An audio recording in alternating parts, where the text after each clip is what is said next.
Ce avem noi aici? Am pregătit o ciorbă de film românesc. Conține mai multe tipuri de legume.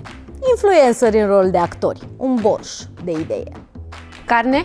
N-am pus carne, am zis să fie ceva mai ușor. Am înțeles. N-a intrat salariul.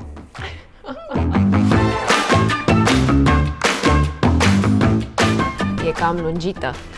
Am zis că e film românesc. Și cam nesărată. Da. Dar îmi place zeama. Are ceva bun la ea. Apă. Apă filtrată. Adică, Tot ce trebuie să faci înainte să te apuci de gătit este să instalezi un sistem aquafor sub chiuvetă și să gătești cu apa filtrată. Apă filtrată care nu conține nici clor, nici metale grele și nici impurități. Chiar dacă greșești cu celelalte ingrediente, apa iese bine. Chiar delicios.